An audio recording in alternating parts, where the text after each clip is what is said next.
I came to this country because of a neighbor, a friend of mine who lives across the road. After the death of my wife, I came down to help him on weekends just for something to do. I loved the area so much that after 3 years of helping him, I bought about 20 acres here and decided to move in myself. I built a log cabin and decided to go into business of woodworking because it was a hobby with me for years. Frankly, I was just sick of the rat race in Columbus. I lived around there all my life and had a job that required me to drive 300 to 400 miles a week and still get in a day's work. It was just wearing too thin.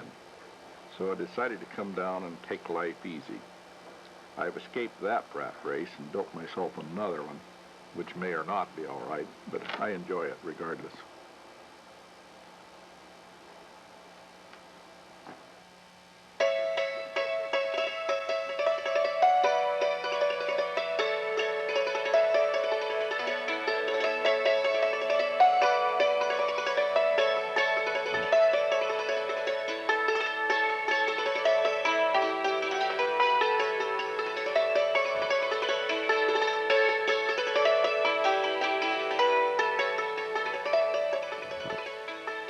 I built a log cabin first. It's an octagon-shaped one. I decided on an octagon shape first because I wanted something different, and secondly because it was efficient and easier to build. In other words, I could build a fairly large house with small logs that I could handle myself. I built almost single-handedly. I had help on weekends, but for the most part, I built that cabin alone. I never really had any plans for this. I built a model first. I experimented with several different concepts and finally decided on an octagon shape. And so I built a model, which took me several months actually. It had to be redone a couple of times. I did it to scale and found that things were not practical in that scale, so I had to redo it in other scales until I finally came up with something that I thought was practical. And so it is about 35 feet across, 14 feet between the centers on the corners. And this gives me a house that's big enough to live in and small enough to take care of, and it was fairly easily built. Took a lot of grunting, a lot of sweat, but it was not really complicated, so that I could work alone on it for all week, and then on a weekend I would have some help sometimes with a heavier thing. It's heated with wood stove, which I blow the heat around the house with a blower so that it heats the entire house, no hot spots. Really, it's a very efficient design. I haven't found anything about it that I don't like. There's very little I would change if I did it over again. I have a well. It furnishes really good water here. I have all my own wood. All it costs me to heat the house is chainsaw gas. And so I'm pretty well self-sufficient here. For several years I was a carpenter, and so I was used to building houses, though it's a different type of skill than is required here. When I had a hobby of woodworking for several years, small things, just whittling and carving mostly. So I decided to open a shop and try to make a living at that. And I found that it took too much time. I really couldn't charge enough for that material to make it pay. And so I had people come in who requested different things, and so I started to take orders. And I really didn't have the skills to do a lot of them. I had to experiment, and so I just picked things up as I went. And by now, I feel that I am capable of tackling almost any job, as long as it isn't too fancy. I don't have the room or the equipment to build, say, Duncan Fife cabinets and so forth. But being a rustic character, I stick to rustic things. Most of my work here is is rustic. It was fit to go in a log cabin. It was meant to go in a log cabin. And so that's the type of things I stick with. And I just picked those skills up as I went, the way any artisan of years ago might. I have not served an apprenticeship as some of them would have. My things are more made more on the line of something somebody would make for themselves. And so all my things will go in a log cabin here. So it doesn't take the skills that it would take to build the Duncan Fight furniture and that type of thing.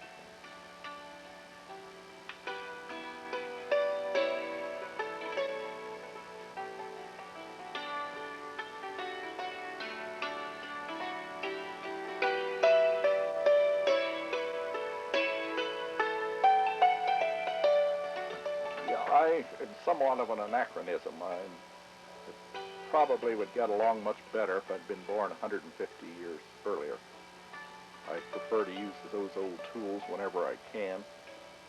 And if I had been born in that time, I would have been out in the backwoods someplace, self-sufficient, wouldn't have needed money.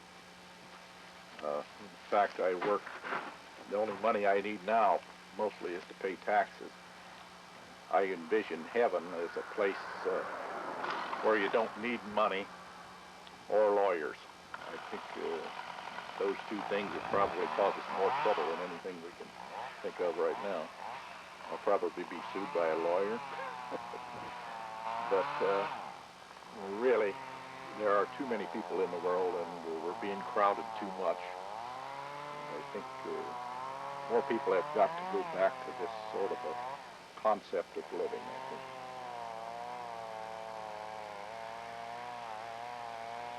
Mostly the wood I use is cut right here locally. Either I cut it myself and take it to a sawmill, or I buy it from the sawmills locally. I use probably 90% of the wood is cut right here within a few miles of my shop.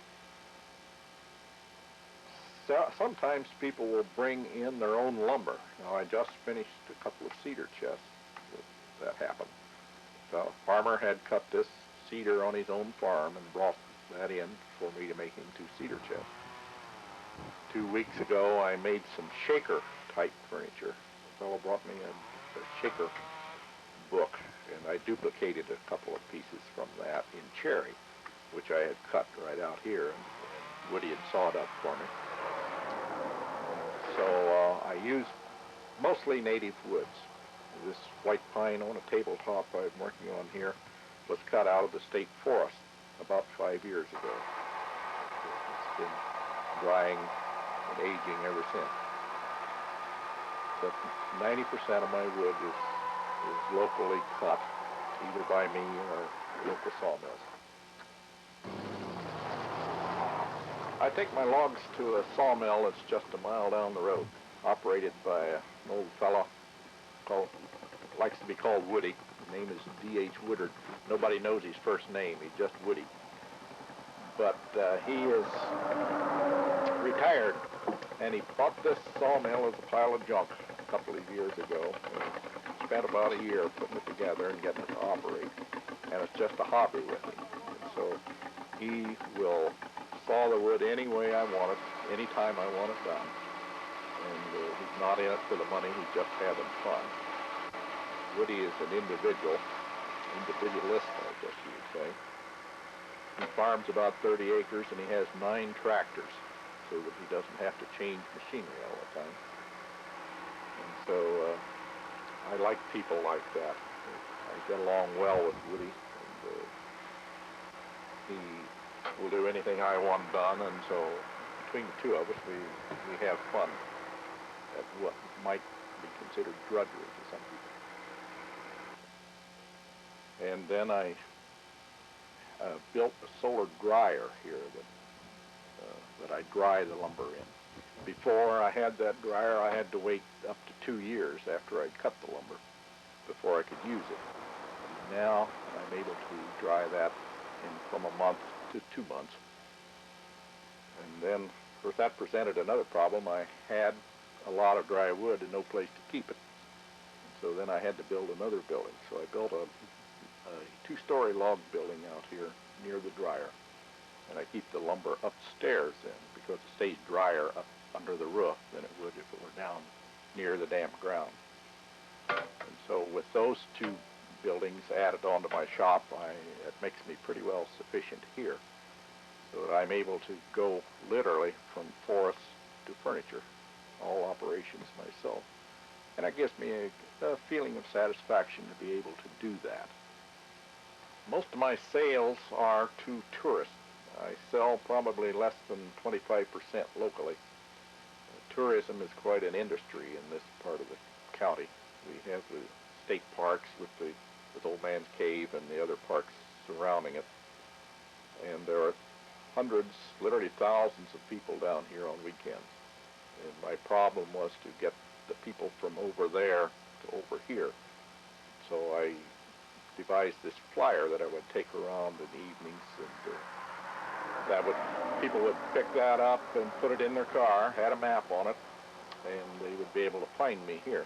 So I actually have sales to people in every state this side of the Mississippi and a few beyond, and about 7 foreign countries.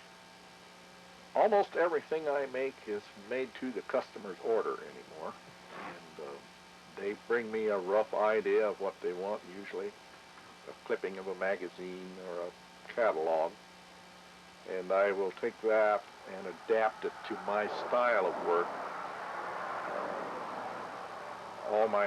As I said before, all my stuff has a rustic, informal appearance. I don't use a lathe on any of the legs or anything. I make those with a spoke shave, so it gives everything a handmade, rustic appearance. And so I take their ideas and adapt them to my style. I experiment a lot with the different methods. I try, if I'm making chairs, I will try that until it fits. If the legs are too short, I lengthen, throw it away if it's too short. Or if it's too long, I cut it down. But I make everything so that it's practical, sturdy, wearable. And, I fully expect all my things to last at least 2 or 3 generations. They're heavier than you would buy normally in a furniture store. And so I used to just make things up out of my head as I went along, but since I have so many orders, I don't have time to be as creative as I used to be. So ordinarily, things are repetitions of what I have already made. People will see them in the shop and order one like that. That's where most of my things go anymore.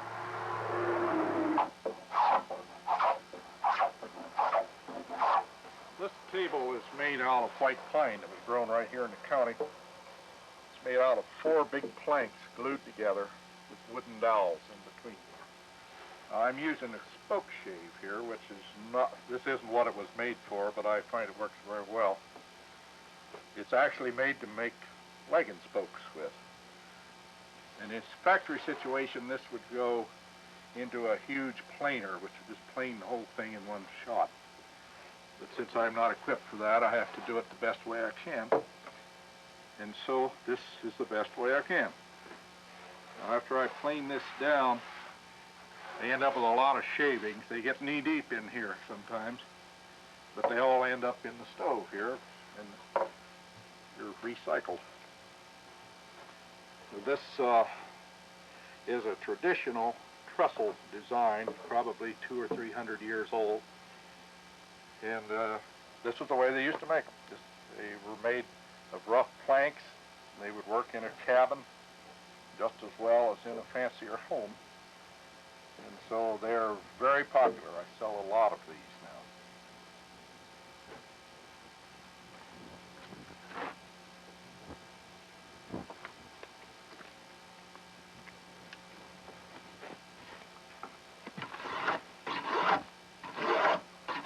This is the same process they used to make the wagon spokes.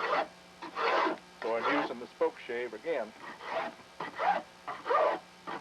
This will be a wrong one for my chair. this vise allows me to turn it as I go without having to take it out. Years ago, they used a shave horse. You have to take that out and turn it over every few seconds. So this is one of the modern tools that works a little better than the old one. I don't know why it took 300 years to invent this.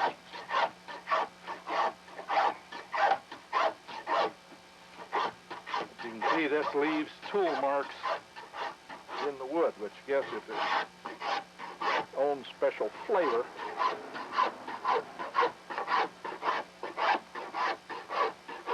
And there's no doubt that this is a handmade item when you see the marks in it.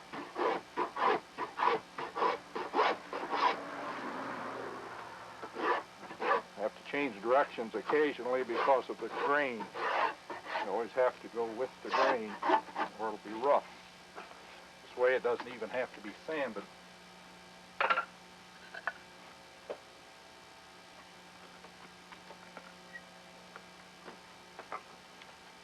After I make these rungs, then I have to make the legs.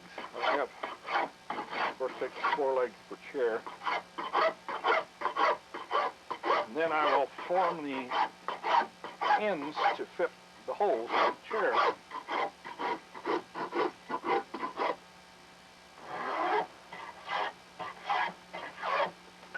Now, that finishes the spindles. And I want to show you how I do the legs. I've got most of them done.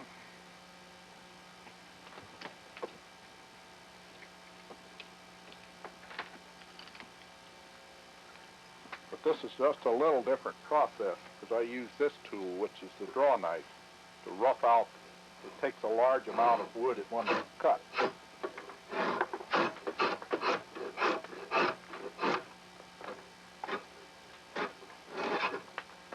And that saves a lot of time this way.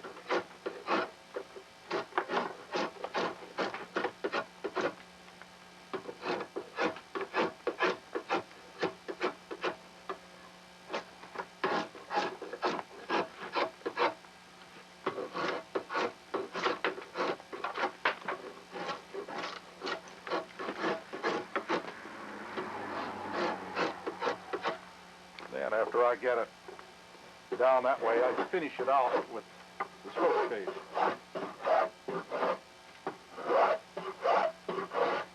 And then we'll come out like this. So now we'll go work on the seat.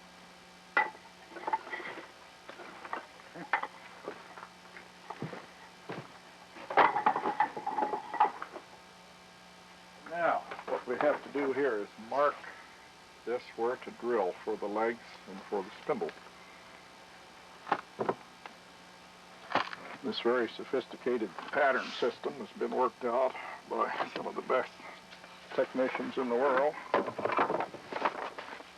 There we have the legs marked, and this will mark the spindle.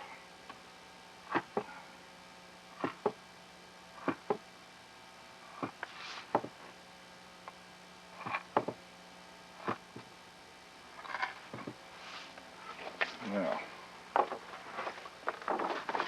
save that for another day. And we'll take this to the drill press and drill the holes in it.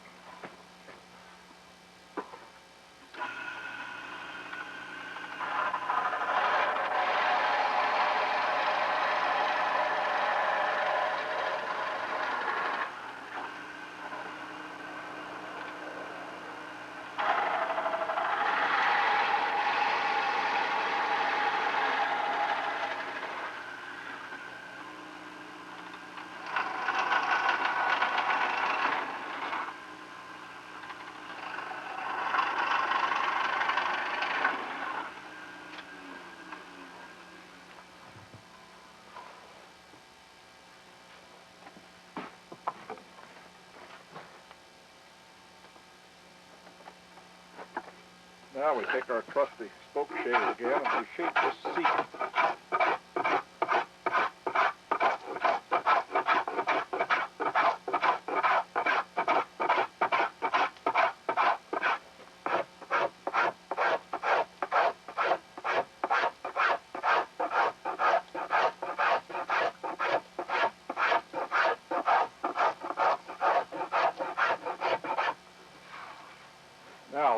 enough to this point. That scoops it out a little bit so it's a little bit more comfortable to sit on. At this point, we're ready to put the legs in. Now this is a pine chair, but pine is too brittle to make legs out of, so we use poplar for that. When it's stained, it'll look just like the pine. It's much stronger. Now this is the same poplar, not the same tree, but the same type of thing that we saw milled at the sawmill the other day. So what I do now is take my knife and whittle these down to fit that hole.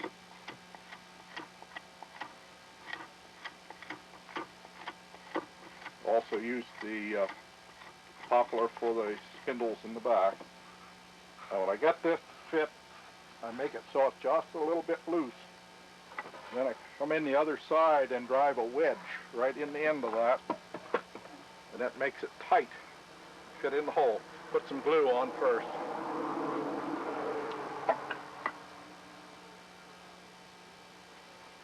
Repeat that. Do all 4 of them first and then wedge them all at one time. And then the rungs are made in the same fashion, and the spindles.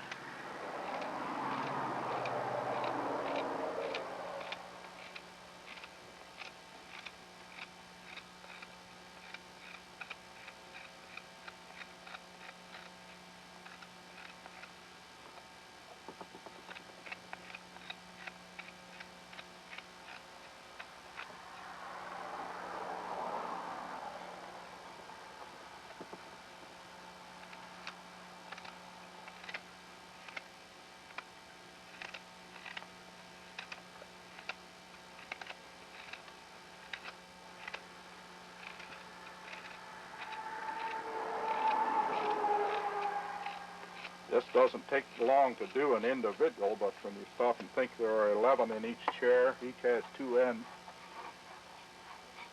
There's 22 of them to be whittled. It takes a lot of time. I average about 1 chair a day. Okay, now this would be the back. It's glued up out of 4 pieces here, because pine, being brittle, cannot be bent. And it's just too much work. I take a 2x8 and cut pieces out and glue them together, and that makes the back. Then I will mark that where I will drill my holes. This mark makes me get them in the center.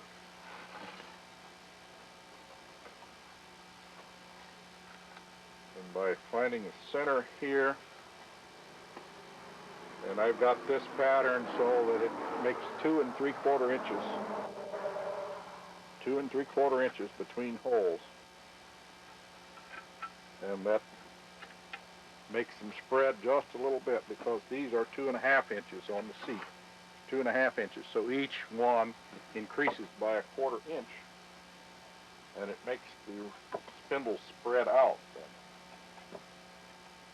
I merely drill a hole in that and round off the corners, and I plane it out, then put it in the vise and plane it down with my spoke shave. And then here's one that I've already finished.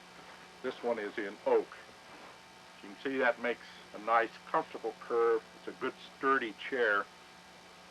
This one is not finished yet. It has to be sanded and stained. Now I make my own stains, and it also is very sophisticated. I take old roof shingles and soak them in paint thinner, and the tar comes out. You see the tar drip there. Put that on. I would brush this on and rub it in. But I can get any color stain I want, from almost black to almost nothing, merely by diluting this stain. It's the economical, cheapest stain that there is, and it is an antique color, and it just fits this rustic type furniture.